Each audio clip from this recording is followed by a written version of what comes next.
হজরত দাউদ আলাইহিস সালাম ছিলেন একজন ন্যায়পরায়ণ বাদশাহ। পৃথিবীর 2/3 অংশ তারই রাজত্বের অন্তর্ভুক্ত ছিল। আল্লাহ তাআলা হজরত দাউদ আলাইহিস সালামকে অনেক অলৌকিক ক্ষমতা, বিপুল ধন সম্পদ এবং সুমধুর কণ্ঠ দান করেছিলেন। একবার হজরত দাউদ আলাইহিস সালাম সমুদ্রের তীরে বসে আল্লাহর ইবাদাতে মগ্ন ছিলেন।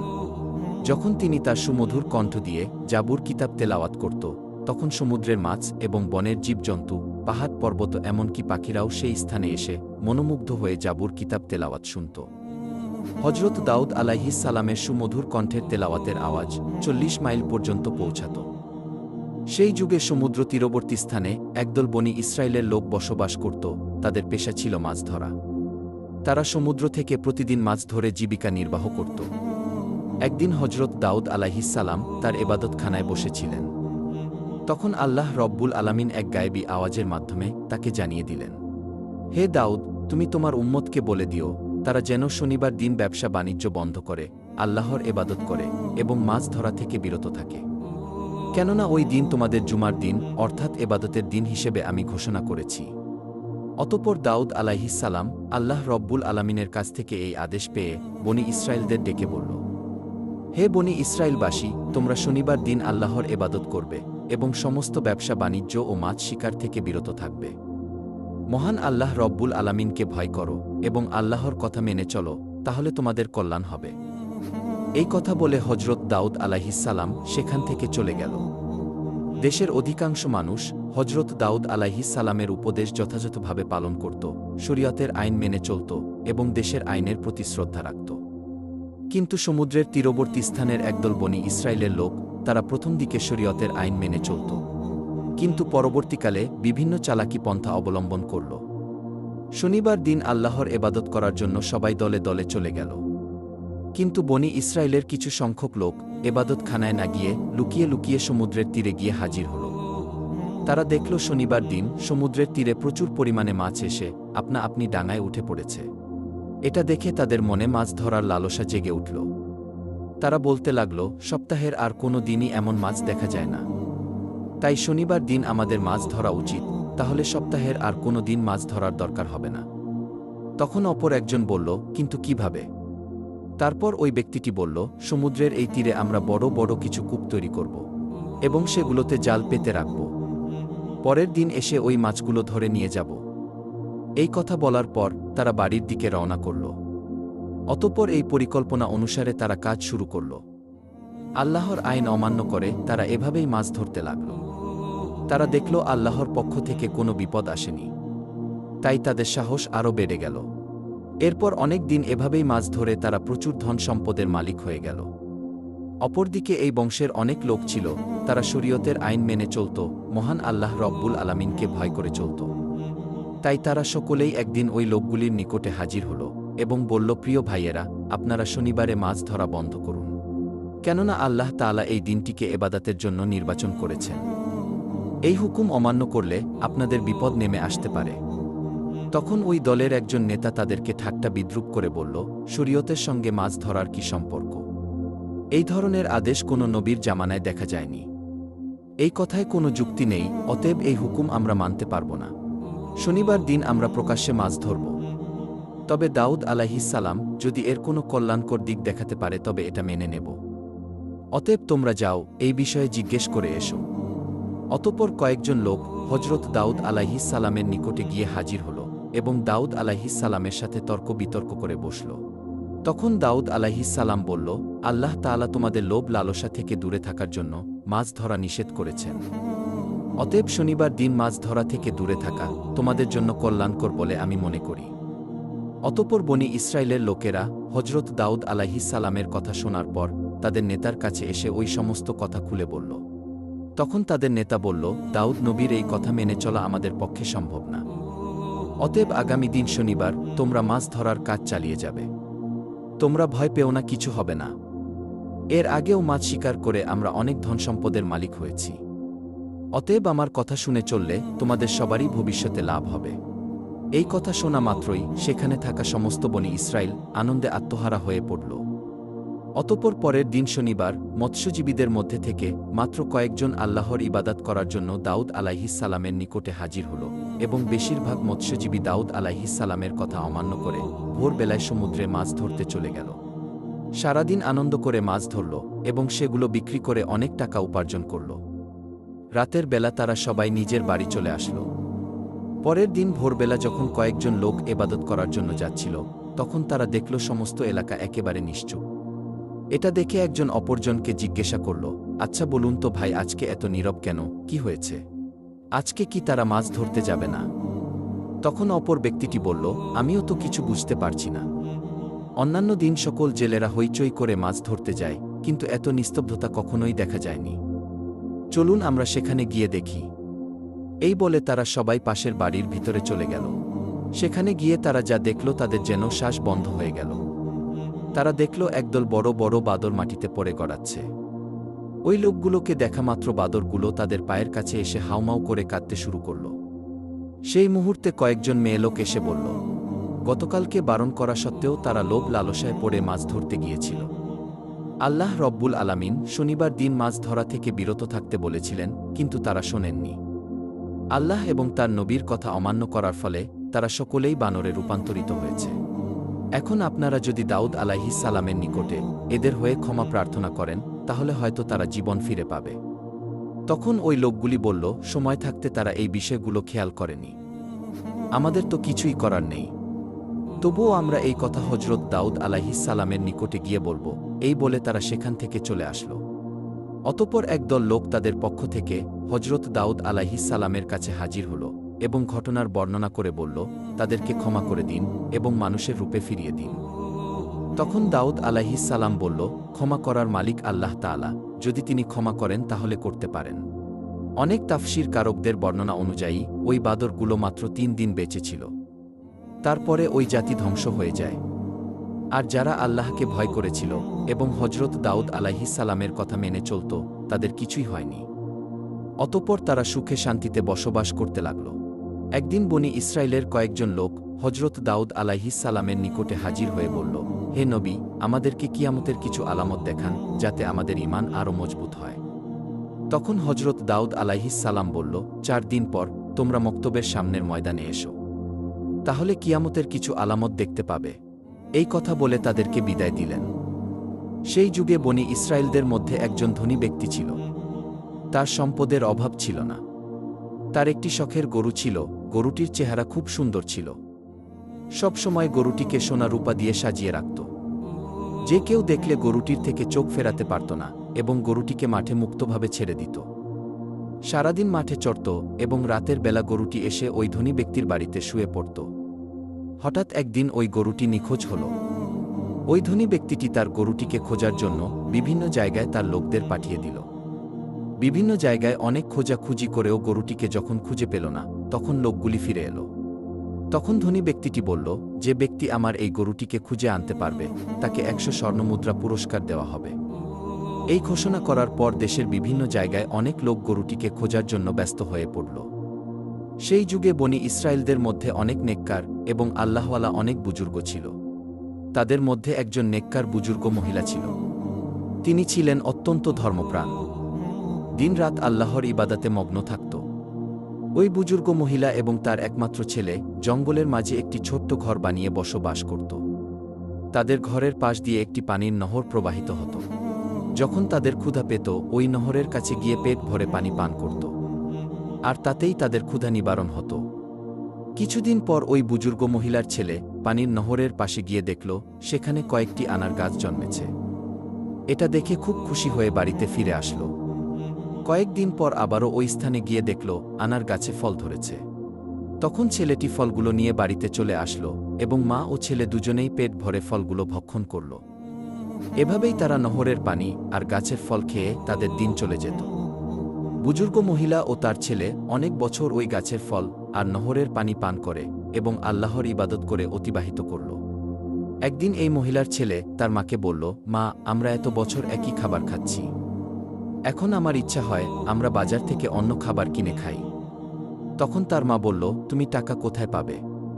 ছেলেটি বলল, আনার গাছ থেকে কিছু আনার নিয়ে বাজারে যাব এবং সেগুলো বিক্রি করে যে টাকা পাব তা দিয়েই খাবার কিনে নিয়ে আসব। তখন তার মা বলল, শোনো বাবা, মহান আল্লাহ তাআলা সন্তুষ্ট হয়ে যে খাবার আমাদের দিচ্ছে তার উপর আমাদের খুশি থাকা উচিত। অতিরিক্ত কিছু চিন্তা করা আমাদের জন্য উচিত হবে না। আমাদের নতুন কোনো খাদ্যের দরকার নেই। মায়ের এমন কথা শুনে ছেলেটি সন্তুষ্ট হল না, বারে বারে একই কথা বলতেছে। তখন তার মা বিরক্ত হয়ে বলল, তোমার যা ইচ্ছা তাই করো। অতঃপর পরের দিন ওই মহিলার ছেলে আনার গাছ থেকে কিছু ফল নিয়ে বাজারে গেল। ফলগুলো বিক্রি করে যে টাকা পেল সেটা দিয়েই অনেক খাবার কিনে বাড়িতে ফিরে আসলো। তার মা খাবারগুলো দেখে কোনো খাবারই ভক্ষণ করল না। ছেলেটি বলল, শোনো মা, তুমি যদি কোনো কিছু না খাও তাহলে আমিও খাবো না। তখন বাধ্য হয়ে তার মা কিছু খাবার ভক্ষণ করল। অতঃপর এভাবেই সেদিন অতিবাহিত হল। পরের দিন সকালবেলা ওই বুজুর্গ মহিলার ছেলে আনার গাছের সামনে গিয়ে দেখল আনার গাছে কোনো ফল ধরেনি। এটা দেখে ছেলেটি হতাশ হয়ে বাড়িতে ফিরে আসলো এবং তার মাকে বলল, মা, হঠাৎ করে আজকে থেকে দেখছি আনার গাছে কোনো ফল ধরেনি। ছেলের এমন কথা শুনে তার মা আর কিছুই বলল না। অতঃপর এভাবেই 3 দিন অতিবাহিত হয়ে গেল, কিন্তু গাছে কোনো ফল এলো না। অবশেষে তারা খুবই ক্ষুধার্ত হয়ে পড়ল। অতঃপর মা ও ছেলে দুশ্চিন্তায় এদিক ওদিক ঘোরাঘুরি করতে লাগল। এমন একটি সময় তারা দেখল একটি সুন্দর স্বাস্থ্যবান গরু তাদের বাড়ির সামনে দাঁড়িয়ে আছে। এটা দেখে মা ও ছেলে তাড়াতাড়ি তাদের বাড়ির সামনে আসলো। আল্লাহর হুকুমে তখন গরুটি কথা বলতে শুরু করল। গরুটি বলতে লাগল, আপনারা আমাকে জবাই করে আমার গোশত ভক্ষণ করুন। আল্লাহ তাআলা আমার গোশত আপনাদের জন্য হালাল করেছেন। অতএব হালাল গোশত খেতে আপনাদের আপত্তি থাকা উচিত নয়। গরুর মুখে এমন কথা শুনে মা ও ছেলেটি খুবই দুশ্চিন্তায় পড়ে গেল। তখন ওই বুজুর্গ মহিলা বলল, জানি না এই গরুটি কার, কোথা থেকে আসলো, আর এই গরুর গোশত খেয়ে আমরা কোন বিপদে না পড়ি। তখন ছেলেটি বলল, গরু নিজেই বলছে সে আমাদের জন্য হালাল। অতএব কোনো অপরাধ হলে তা হবে গরুর, আমাদের হবে না। মা, এই গরুটি জবাই করে আমরা গোশত খেয়ে ক্ষুধা নিবারণ করি, এসবই আল্লাহর ইচ্ছা। আল্লাহ তাআলা এই ফল বন্ধ করে হয়তো আমাদের জন্য এই গরুটি পাঠিয়ে দিয়েছে। বুজুর্গ মহিলাটি ছেলের কথায় শেষ পর্যন্ত রাজি হয়ে গেল। অতঃপর গরুটি জবাই করার জন্য যখন গরুটির কাছে এলো, গরুটি তার ঘাড় মাটির সাথে মিশিয়ে দিল। তখন ছেলেটি একাই গরুটিকে জবাই করল। অতঃপর সমস্ত কাজ সম্পন্ন করল। অবশেষে গরুর গোশতগুলো কাবাব করে তারা ভক্ষণ করল এবং কিছুটা পরের দিনের জন্য রেখে দিল। এদিকে বনি ইসরায়েলের সেই ধনী ব্যক্তিটি একজন মহিলাকে তার গরু খোঁজার জন্য বাড়ি বাড়ি গিয়ে তল্লাশি করার জন্য নির্দেশ দিল। অতঃপর সেই মহিলাটি গরু খুঁজতে খুঁজতে জঙ্গলের মাঝে নির্জন এলাকায় ওই বুজুর্গ মহিলার বাড়ির সামনে এসে দেখল একটি গরুর চামড়া এবং জরাজীর্ণ হাড্ডি সেখানে পড়ে রয়েছে। এটা দেখে সে অনেকটাই আশাবাদী হল। অতঃপর মহিলাটি দেরি না করে তাদের বাড়ির ভিতরে গিয়ে দেখল বুজুর্গ মহিলা এবং তার ছেলে গরুর মাংসের কাবাব খাচ্ছে। এটা দেখে ওই মহিলাটি বলল, আমি খুবই ক্ষুধার্ত, আপনারা আমাকে কিছু কাবাব খেতে দিন। এটা শুনে বুজুর্গ মহিলা ওই মহিলাকে কিছু খাবার খেতে দিল। তখন ওই মহিলাটি বলল, বাহ, খুবই সুস্বাদু এই কাবাব খেতে, আমি কিছু বাড়ি নিয়ে যাব, বাড়ি গিয়ে মজা করে খাব। এই বলে তিনি সেখান থেকে চলে আসল। অতঃপর ওই মহিলাটি বাড়ি না গিয়ে সোজা ওই ধনী ব্যক্তির নিকটে উপস্থিত হল এবং বলল, হুজুর, আপনি যে গরুটি খুঁজছেন আমি তার সন্ধান নিয়ে এসেছি। এখন আপনি আমার প্রাপ্য টাকা দিয়ে দিন। তখন ধনী ব্যক্তিটি তার প্রাপ্য টাকা দিয়ে বলল, কোথায় আমার সেই শখের গরু? তখন মহিলাটি বলল, আপনার গরু জীবিত নেই, তবে যারা নিয়েছে তাদের সন্ধান দিতে পারি। ধনী ব্যক্তি বলল, তুমি বলো কারা সেই লোক? তখন মহিলাটি বলল, এই জঙ্গলের নির্জন এলাকায় একজন বৃদ্ধা এবং তার ছেলে একটি ছোট্ট ঘর বানিয়ে থাকে এবং সেখানে ইবাদতের নামে মিথ্যা মিথ্যা ভান করে চুরি ডাকাতি করে। আপনার গরুটিকে তারা জবেহ করে কাবাব করে খেয়ে ফেলেছে। গরুর চামড়া এবং হাড় এখনও বাইরে পড়ে আছে, এই দেখুন তার প্রমাণ। আপনি এখনই আপনার লোক পাঠিয়ে তাদেরকে বন্দী করুন। অতঃপর ধনী ব্যক্তিটি দেরি না করে হজরত দাউদ আলাইহিস সালামের নিকটে হাজির হল এবং সম্পূর্ণ ঘটনা খুলে বলল। তখন হজরত দাউদ আলাইহিস সালাম তার লোকদের হুকুম করল, তোমরা যাও ওই বৃদ্ধা এবং তার ছেলেকে এখানে ধরে নিয়ে আসো। কিছুক্ষণ পর হজরত দাউদ আলাইহিস সালাম যখন এবাদতখানায় ছিলেন, তখন হঠাৎ হজরত জিব্রাইল আলাইহিস সালাম আগমন করলেন এবং বললেন, হে আল্লাহর খলিফা হজরত দাউদ আলাইহিস সালাম, আপনার নিকটে বনি ইসরায়েলের ধনী ব্যক্তি যে অভিযোগ করেছে সেটা বিশাল এক রহস্য। এই ধনী ব্যক্তি একসময় ওই বৃদ্ধার স্বামীর চাকর ছিল। বৃদ্ধার স্বামী একসময় বিশাল বড় ব্যবসায়ী ছিল। একদিন ওই বৃদ্ধার স্বামী এই ধনী ব্যক্তিকে নিয়ে ব্যবসার উদ্দেশ্যে সিরিয়া সফর করেন। অনেক পথ অতিক্রম করার পর তারা ক্লান্ত হয়ে পড়েছিল, তাই একটি নির্জন জায়গায় বিশ্রাম করছিল।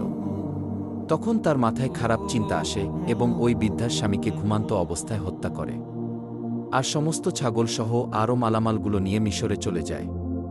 সেখানে সমস্ত কিছু বিক্রি করে শুধুমাত্র এই গরুটি ছাড়া, যার ফলে বিশাল অর্থের মালিক হয়ে যায়। দেশে ফিরে খুব অল্প সময়ে মিথ্যা প্রচার করে সমাজের একটি ধনী ব্যক্তিতে পরিণত হয়। এখন যে গরুটি বৃদ্ধা এবং তার ছেলে জবাই করে খেয়ে ফেলেছে সেটি ওই বৃদ্ধার স্বামীর গরু ছিল। আর এখন ওই ধনী ব্যক্তির যে বিপুল ধনসম্পদ আছে সেগুলো ওই বৃদ্ধার স্বামীর অর্জন করা হালাল সম্পদ। অতএব এই ঘটনাকে সম্মুখে রেখে আপনি ন্যায় বিচার করবেন। এই কথা বলে হজরত জিব্রাইল আলাইহিসসালাম সেখান থেকে বিদায় নিলেন।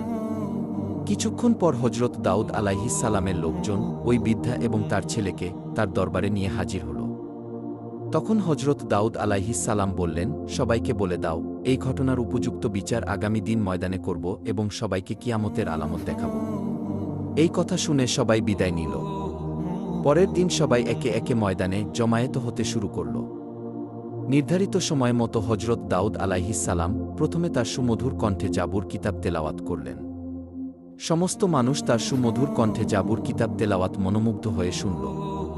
অবশেষে হজরত দাউদ আলাইহিসসালাম ওই ধনী ব্যক্তি এবং বৃদ্ধা ও তার ছেলেকে সবার সম্মুখে হাজির করল। হজরত দাউদ আলাইহিসসালাম ধনী ব্যক্তিকে বললেন, বৃদ্ধা এই মা ক্ষুধার তাড়নায় আপনার গরু জবাই করে খেয়ে ফেলেছে। এদের অভাব দূরীকরণে আমার তৎপরতা থাকা উচিত ছিল, কিন্তু সঠিক সময়ে আমি এই কাজ করতে ব্যর্থ হয়েছি, যার ফলে এরা আপনার গরুটিকে জবাই করতে বাধ্য হয়েছে। অতএব আপনি এদেরকে ক্ষমা করে দিন। তখন ধনী ব্যক্তি বলল, না, আমি ক্ষমা করব না। কাউকে না জানিয়ে আমার শখের গরু চুরি করে খেয়ে ফেলেছে, আপনি এর ন্যায় বিচার করুন। তখন দাউদ আলাইহিসসালাম বললেন, আচ্ছা ঠিক আছে, তাহলে গরুর ক্ষতিপূরণ সহ প্রাপ্য দাম আমি আপনাকে দিয়ে দিচ্ছি। এখন আপনি তাদেরকে ক্ষমা করে দিন। ধনী ব্যক্তিটি বলল, আমি ক্ষমা করতে আসিনি, সঠিক বিচারের জন্য আপনার কাছে এসেছি।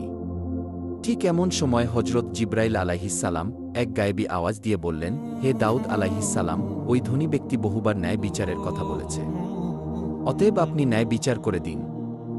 অতঃপর হজরত দাউদ আলাইহিসসালাম ওই বৃদ্ধাকে জিজ্ঞাসা করলেন, আপনাদের এই বিষয়ে কিছু বলার আছে?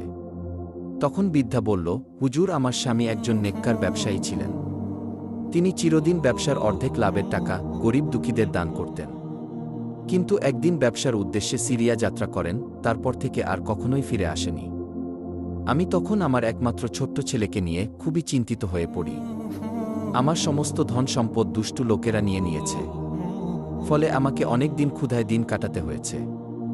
আমি এই কষ্ট সহ্য করতে না পেরে এক জঙ্গলের মাঝে নির্জন জায়গায় গিয়ে আল্লাহর ইবাদতে মগ্ন হয়ে পড়ি। সেখানে নহরের পানি এবং গাছের ফল খেয়ে অনেক বছর কাটিয়ে দিয়েছি। এভাবে মহান আল্লাহ আমাদের রিজিকের ব্যবস্থা করে দিয়েছিলেন। একদিন আমার ছেলে ওই গাছের ফল খেতে রাজি হল না। বাজারে গিয়ে কিছু নতুন খাবার কিনে আনল। তার পরদিন থেকে ওই গাছে আর ফল ধরছে না। অবশেষে আমি এবং আমার ছেলে ক্ষুধায় কাতর হয়ে পড়েছিলাম। ঠিক তখনই কোথা থেকে যেন একটি গরু আমাদের বাড়ির সামনে এসে আল্লাহর হুকুমে মানুষের মতো কথা বলতে লাগল। সে বলল, আমি তোমাদের জন্য হালাল, অতএব তোমরা ক্ষুধায় কষ্ট পাচ্ছ কেন? আমাকে জবাই করে আমার মাংস খেয়ে ক্ষুধা নিবারণ করো। এই কথা শুনে আমরা গরুটি জবাই করে তার মাংস কাবাব করে খেয়ে ফেলেছি। এখন আপনি যে বিচার করবেন তা আমরা মাথা পেতে নেব। তখন হজরত দাউদ আলাইহিসসালাম তাদের কথা শুনে সবার মাঝে তাদের বিচার শুরু করল। তিনি ওই ধনী ব্যক্তিকে বলল, হে গরুর দাবিদার, আপনি একজন ধনী ব্যক্তি, কিন্তু এই সম্পদের মালিক আপনি না। আপনি এই ধন সম্পদ লুট করেছেন, আপনি এই বৃদ্ধার স্বামীকে হত্যা করে তার ধন সম্পত্তির মালিক হয়েছেন। অতএব এই গরুর প্রকৃত মালিক আপনি নয়, বরং এই বৃদ্ধা এবং তার ছেলে। এমন কথা শুনে ধনী ব্যক্তিটি বলল, হে আল্লাহর নবী হজরত দাউদ আলাইহিসসালাম, আমি এখানে ন্যায় বিচার পেতে এসেছি, কোনো মিথ্যা গল্প কাহিনী শুনতে আসেনি। সুতরাং এই বৃদ্ধা যা বলছে তা সম্পূর্ণ মিথ্যা। তখন দাউদ আলাইহিসসালাম বললেন, আপনি আসলেই মিথ্যুক, আপনার এই ঘটনা আমি জানতাম না, আমাকে হজরত জিব্রাইল আলাইহিসসালাম জানিয়েছেন। অতঃপর দাউদ আলাইহিসসালাম বললেন, এখানে যে অপরাধী তার হাত পা এবং সমস্ত অঙ্গপ্রত্যঙ্গ সঠিক সাক্ষী দাও। এই কথা বলার সাথে সাথে ওই ধনী ব্যক্তির জবান বন্ধ হয়ে গেল। সঙ্গে সঙ্গে ধনী ব্যক্তির হাত সাক্ষ্য দিতে লাগল, হুজুর আপনার কথাই সত্যি, আমি ছুরি দিয়ে আমার মালিকের গলা কেটে হত্যা করেছি। অতঃপর সমস্ত ধন সম্পদ বিক্রি করে তা থেকে প্রচুর টাকার মালিক হয়েছি। এভাবেই সমস্ত অঙ্গ প্রত্যঙ্গ একে একে সাক্ষী দিতে লাগল। তখন হজরত দাউদ আলাইহিসসালাম বললেন, এই ধনী ব্যক্তির ধন সম্পদ এবং সব কিছুই এই বৃদ্ধা এবং তার ছেলেকে দিয়ে দাও এবং ওই ধনী ব্যক্তিকে কতল করে ফেল। সাথে সাথে এই ঘোষণা কার্যকর করা হল। অতঃপর বৃদ্ধা এবং তার ছেলে ময়দানে সিজদায় অবনত হয়ে পড়ল। তখন সমগ্র বনি ইসরায়েলের মানুষ এটা দেখে হতভাগ হয়ে গেল। এরপর দাউদ আলাইহিসসালাম বললেন, আজকের দিনের এই ঘটনা তোমাদের জন্য কিয়ামতের নিদর্শন। পৃথিবীতে যে যাই করুক না কেন, কিয়ামতের দিনে তোমাদের প্রত্যেকের অঙ্গ প্রত্যঙ্গ হবে আসল সাক্ষী। অতএব কিয়ামতের কঠিনতম দিনে উদ্ধারের জন্য শরিয়াত পালনে অঙ্গীকারবদ্ধ হও এবং এটাই হবে তোমাদের জন্য উত্তম। এই ঘটনা থেকে আমরা এই শিক্ষা নিতে পারি, মহান আল্লাহ রব্বুল আলামিন পবিত্র কোরআনে যে সব কাজগুলো বর্জন করতে বলেছেন সেগুলো বর্জন করব এবং সঠিক পথে চলব। আল্লাহ তাআলা যেন আমাদেরকে প্রিয় নবীর দেখানো পথে এবং পবিত্র কুরআনের নির্দেশ অনুসারে চলার তৌফিক দান করে।